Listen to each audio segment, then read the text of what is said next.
번째 주일에 주님의 몸된 예배당에 나와 예배드리는 여러분을 주님의 이름으로 환영합니다. 주님의 은총과 축복이 여러분과 여러분의 가정에 충만하시기를 축원합니다. 오늘 본문 말씀은 예수님이 성전을 정화하시는 모습입니다. 예수님은 다가오는 무리에게 불쌍히 여기셔서 목자 없는 양같이 기진하였다고 그들을 긍휼하게 여기시고 받아주셨습니다.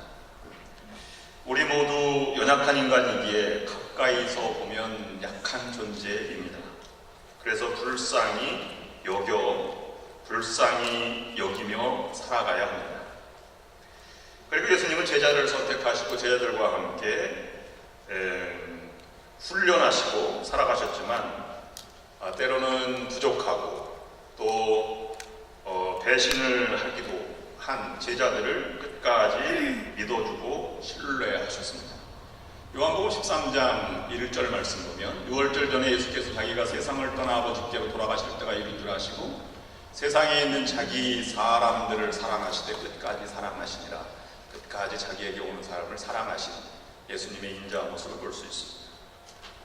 그리고 믿어주고 신뢰를 보여주셨는데요. 요한복음 14장 2절 12절 말씀 보면 내가 진실로 너희에게 이르노니 나를 믿는 자는 내가 하는 일을 그도 할 것이요 또한 그보다 더 큰 일을 또 하리니 이는 내가 아버지께로 감이라.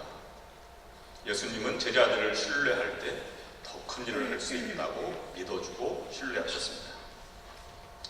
우리는 불쌍히 여겨주고 받아주고 믿어주고 신뢰함이 중요합니다.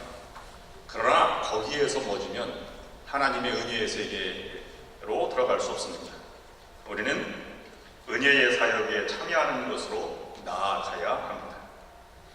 어거스틴이 이렇게 말을 했어요. 본질적인 것에는 일치를, 비본질적인 것에는 자유를, 그리고 모든 것에는 사랑을.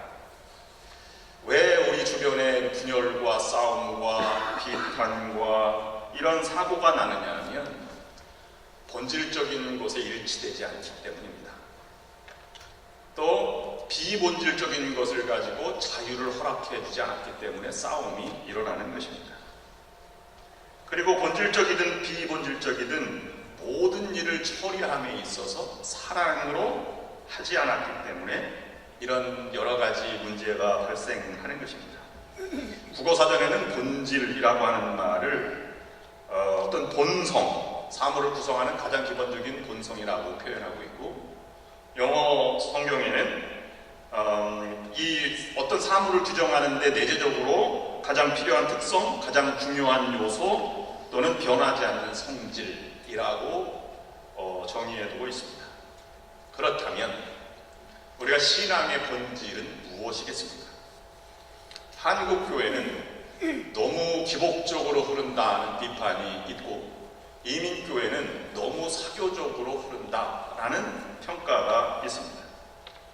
그러나 우리 신앙에 있어서 가장 중요한 것을 고르라면 예수 그리스도이시죠. 그래서 그 중에서 두 가지입니다. 십자가와 부활입니다. 저들은 그 말씀을 통해서 은혜의 세계를 살아가는 이 신앙의 길을 모색해 보고자 합니다. 오늘 성서일과 복음서에는 성전 정화이지만 사도 바울이 쓴 서신서를 읽어나갈 때에는 고린도전서 1장 19절부터 22절까지입니다. 우리는 예수 그리스도의 십자가를 전한다 하는 사도 바울의 말씀입니다. 우리 신앙생활에 있어서 나의 죄를 용서해 주신 주님을 믿는 것, 그리고 이것이 우리 신앙생활의 본질이고 여기서부터 시작되는 것입니다. 그 본질로 나아가는 길을 요한복음에서 우리에게 전해주고 있는 것입니다. 본문을 이해하기 전에 먼저 생각해 보아야 할 것이 있습니다. 같은 사건도 보는 각도에 따라서 아주 전혀 다르게 다가오기도 합니다. 어떤 사람에게는 은혜의 사건이 되기도 한 반면에 다른 사람에게는 상처가 되는 사건도 있습니다. 그러나 은혜를 따라 살아가는 것이 중요합니다. 오늘 우리에게 이전의 기적을 먼저 살펴보아야 하는데, 가나의 혼인잔치에서 물이 포도주로 변한 최초의 기적을 우리가 살펴볼 수 있습니다. 우리는 물이 포도주로 변한 것으로 첫 번째 기적을 읽습니다만은, 그러나 반대로 유대인의 입장에서는 정결 예식의 물 항아리가 사라져버린 사건이었습니다. 유대인의 반응과 잔치의 분위기를 우리가 살짝 엿볼 수 있습니다. 두 가지의 분명한 흐름이 일으켜집니다. 그래서 이 요한복음 2장 11절 말씀에는 이렇게 기록하고 있습니다. 예수께서 이 첫 표적을 갈릴리 가나에서 행하여 그의 영광을 나타내시매 제자들이 그를 믿으니라. 주님으로 믿고 고백한 분명한 사람들이 있었습니다. 예수께서 6개의 물 항아리를 모두 포도주로 바꾸셨을 때 제일 기뻐했던 사람은 아마 신랑과 신랑의 가족들이었을 것입니다. 왜냐하면 파장날 뻔했던 잔치를 계속할 수 있었기 때문입니다. 보통 7일 동안 잔치를 벌인다고 했는데 포도주가 없으면 굉장히 이 결혼이 성사되지 않는 것이 유대인의 결혼 풍습이었습니다. 마지막 날 신랑이 신부에게 포도주 잔을 하나 떠놓고 마시게 해서 마시면 결혼 승낙을 받는 것으로 했기 때문입니다. 그러므로 포도주가 떨어졌다고 하는 것은 심각한 문제가 아닐 수 없습니다. 하지만 율법을 글자 그대로 지키는 일에 목숨을 걸었던 유대인들은 잠시 난처해져 있었습니다. 왜 그랬습니까? 포도주보다 더 중요한 것은 정결 예식, 율법에 정의된 것이었기 때문입니다. 손 씻을 물로 준비된 물이 포도주로 변했으니 손 씻는 정결 예식을 행할 수 없게 되었기 때문에 그 결혼 예식은 부정한 결혼 예식이 된 것입니다. 그들에게 포도주가 떨어졌다는 사실보다 정결 예식을 행할 수 없다는 것이 더 수치스럽게 느껴지는 순간이었습니다. 물론 신랑이 종들을 시켜서 옆에다가 항아리를, 좀 작은 항아리를 마련했겠습니다만 그래도 유대인들은 만족하지 못했을 것입니다. 임시 율법이 포도주 항아리보다 옆에 놓여있기 때문입니다. 예수께서 던지신 또 다른 아주 중요한 의미는 율법 중심의 유대교 신앙에 대해서 조용하지만 본질이 무엇인가를 이 유대인들에게 알리기 시작한 첫 이적 사건이었기 때문입니다. 가나의 잔치집에 있던 사람들은 대부분 새로운 포도주 맛을 즐기고 있었지만 본론이 있는 사람들은 예수 그리스도를 통해서 새롭게 시작된 나사렛의 청년의 이 영적 기운을 감지했을 것입니다. 물론 포도주는 그리스도를 상징하는 것으로 이적 사건을 대표하고 있기도 합니다. 나쁜 징조와 새로운 기운, 이 두 사이에 지금 갈등의 요소가 싹트고 있는 것입니다. 유대인들에게는 그것이 아주 기분 나쁜 징조였지만 율법 아래 허덕이던 많은 사람들, 성전 정화 사건에서 비둘기 파는 상인들 입장을 여러분 다시 한번 생각해 보시면 그것은 정말 가슴 떨리는 순간에 지금 있는 것입니다. 오늘 본문에서 예수님은 성전 기능을 본래로 돌려놓으시기를 원하시고 정화를 선택하셨습니다. 그러나 반대로 유대인 입장에서는 한 젊은 청년이 소란을 피운 사건입니다. 15절 16절 말씀은 이렇게 기록하고 있습니다. 노끈으로 채찍을 만드사 양이나 소를 다 성전에서 내쫓으시고 돈 바꾸는 사람들의 돈을 쏟으시며 상을 엎으시고 비둘기 파는 사람들에게 이르시되 이것을 여기서 가져가라. 내 아버지의 집으로 장사하는 집을 만들지 말라. 이렇게 기록하고 있습니다. 여러분, 예수님이 복음서를 읽어나가다 보면 유대인들과 예수님이 이렇게 논쟁하거나 대결하는 장면이 있는데요. 유대인을 유대인되게 만드는 것은 반드시 세 가지를 거쳐야 합니다. 첫 번째로는 율법입니다. 이스라엘 백성을 선택된 민족으로 삼으시고 그들에게 특별히 주신 말씀이 율법입니다. 그래서 율법 이외에는 하나님 말씀을 순교한 사람, 민족도 없습니다. 그래서 율법 없이는 그의 민족도 아니면 백성도 그 나라도 존재의 의미가 없는 것입니다. 두 번째로는 할례와 안식일입니다. 이스라엘 사람이라면 모든 남자는 할례를 받아야 했습니다. 하나님과의 언약이기 때문입니다. 그리고 7일 때 되는 날은 모든 일을 멈추고 하나님 앞에 제사를 드려야 했습니다. 거룩한 성일로 이스라엘 백성들이 지켜나갔습니다. 그것은 비단 예루살렘뿐만 아니라 유대 전 지역에 또는 흩어져 있는 유대인들에게도 사는 곳은 다르지만 안식일은 반드시 지켜나갔다고 하는 것입니다. 그 다음 세 번째는 성전입니다. 이스라엘 백성에게 있어서 성전은 그들의 신앙의 중심지였습니다. 예배의 중심지, 하나님을 만나는 곳이었습니다. 그래서 용서받고 하나님을 만나서 죄를 용서받고 새롭게 나아가는 곳입니다. 이런 세 영역에 있어서 예수님의 사역에 있어서 유대인들과 마찰이 있었던 것은 이 세 영역에 있어서 마찰이 있었던 것입니다. 이것을 회복하는 것이 믿음의 회복이라고 하는 것입니다. 오늘 6월절 성전 정화 사건은 새로운 영적인 새로운 출발인데 성전과 연결되어 있습니다. 6월절은 모든 사람이 다 순례를 떠나는 날이죠. 성전들에 제물로 바칠 짐승을 파는 상인들과 돈 바꾸는 환전상들이 있었습니다. 다시 말하면 6월절 특수가 찾아온 것입니다. 그런데 당시에는 성전 제사에 쓸 짐승은 반드시 성전에서 구입해야만 했던 기록이 랍비들 문서에는 남아 있습니다. 어떻게든지 집에서 아주 고운 흠이 없는 것을 가지고 왔더라도 제사장들은 무슨 구실을 삼아서 그것은 부정하다 판단되어서 사도록 하였기 때문입니다.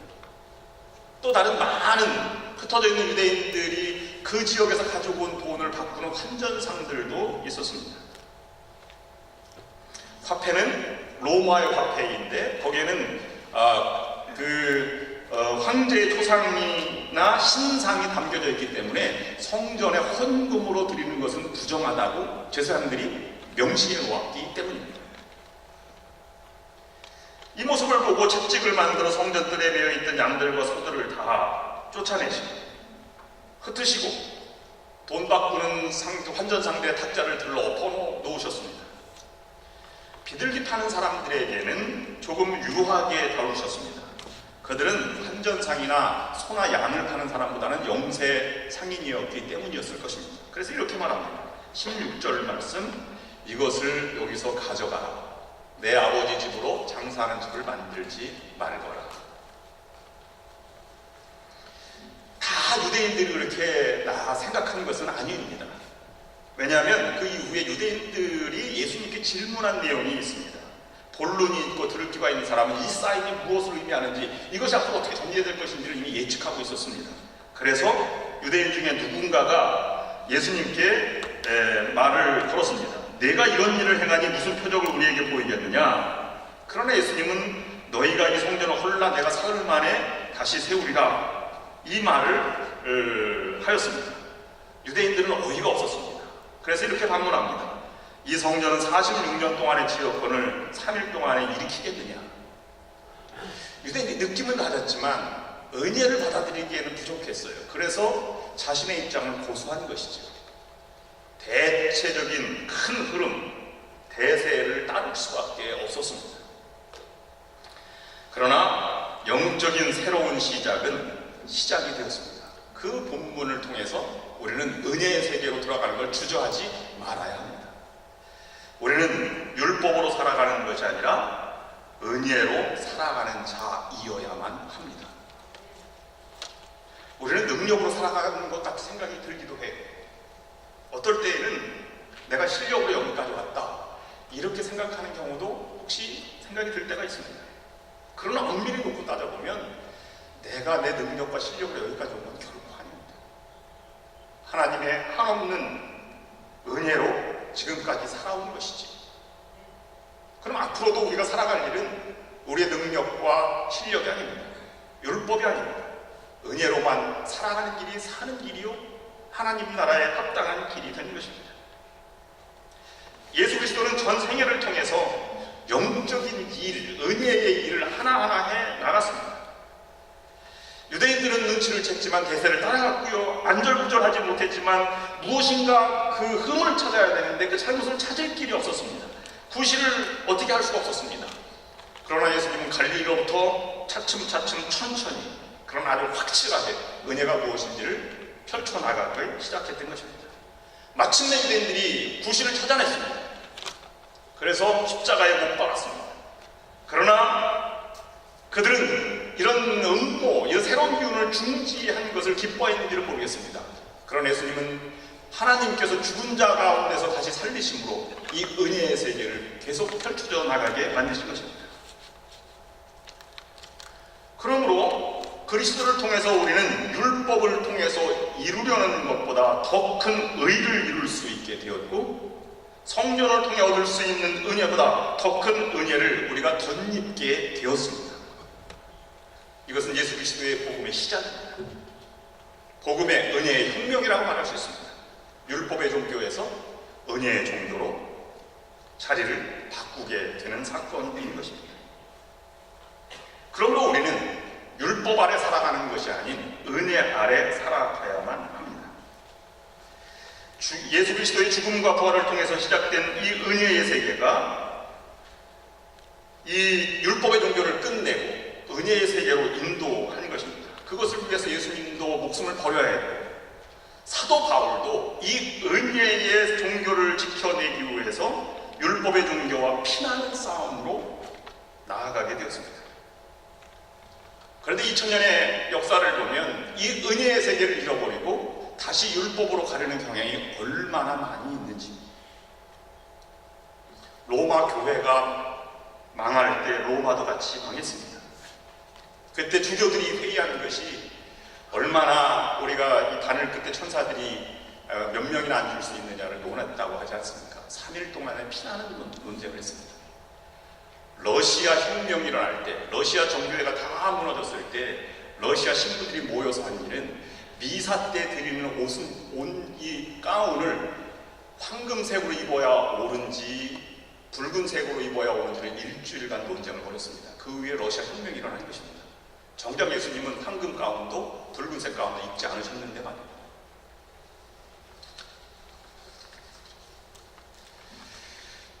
어떻게 은혜 안에 살아갈 수 있겠습니까? 은혜의 세계는 어떻게 열리는 것입니까?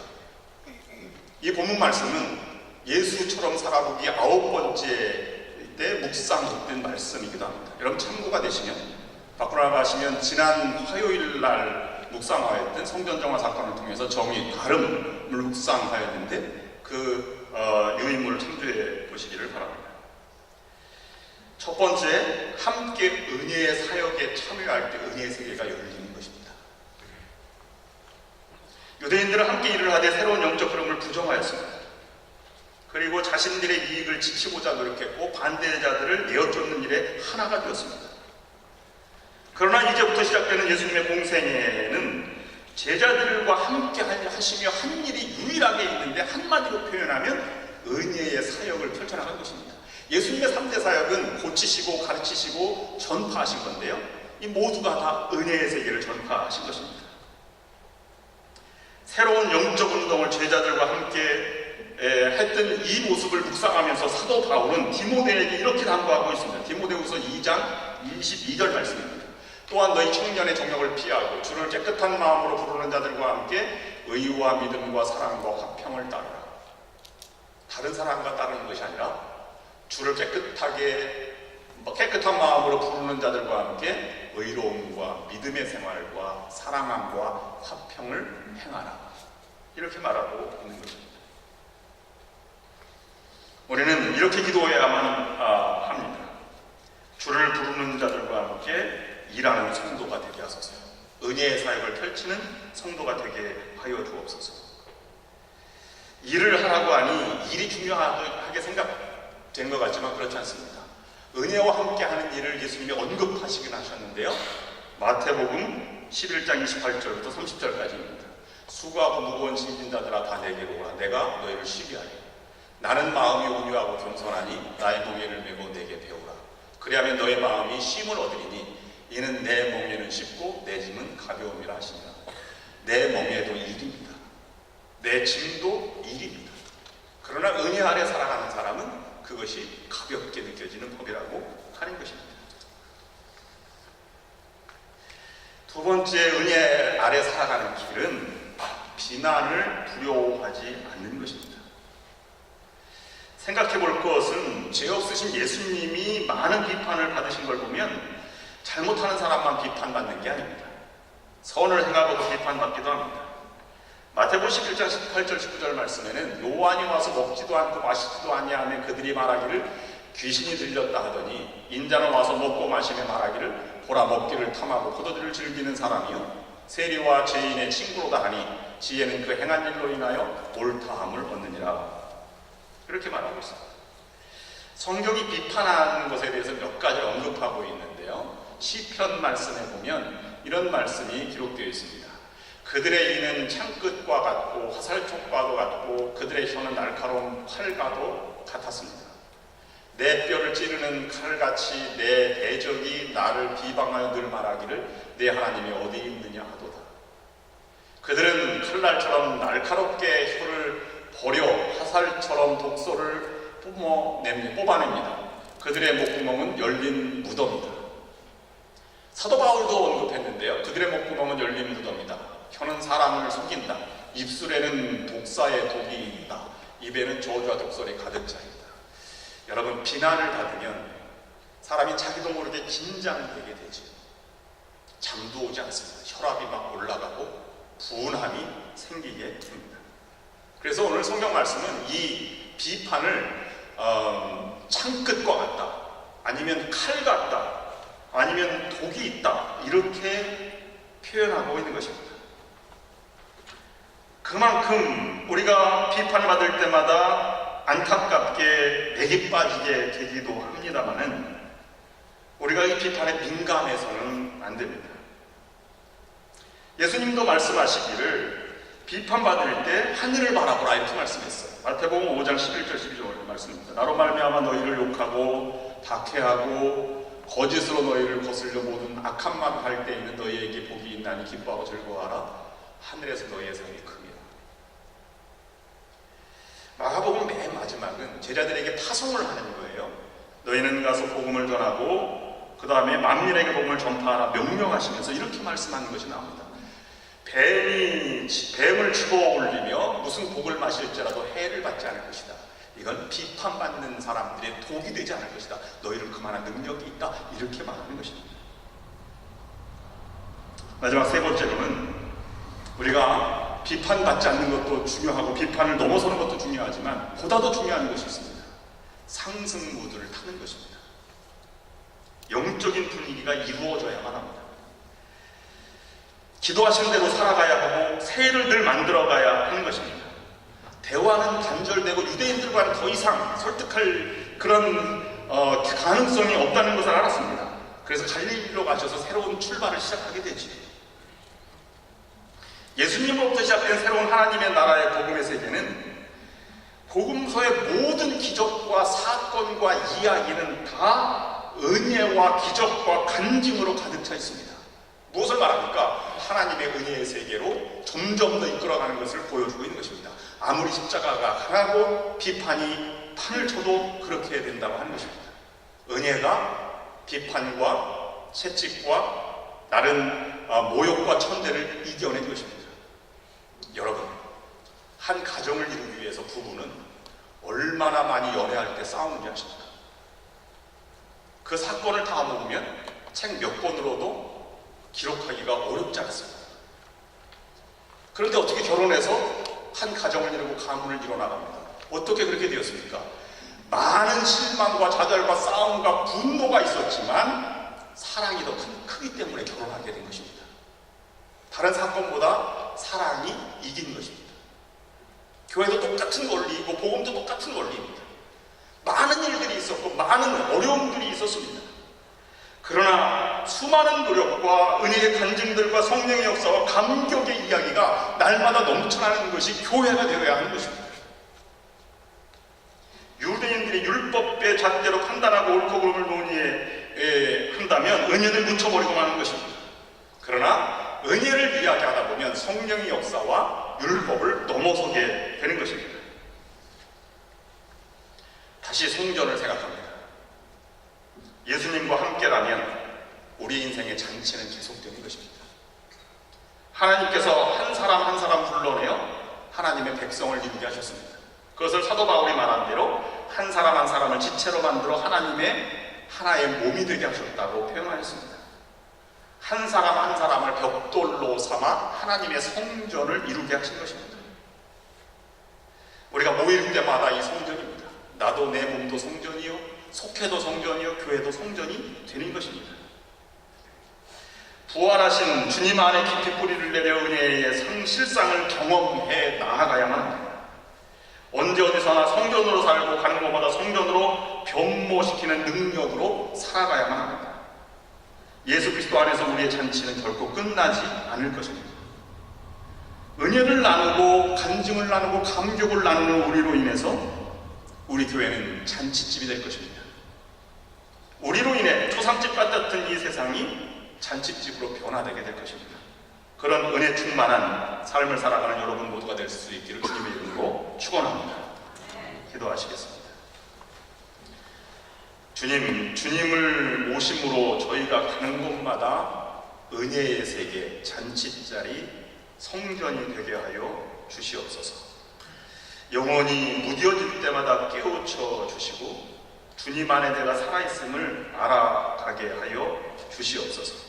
주님의 다스림의 모든 삶을 내어맡기게 하시고 또 그것이 진정한 희망을 알고 은혜의 세계를 열어가는 저희들이 될 수 있도록 인도하여 주시옵소서.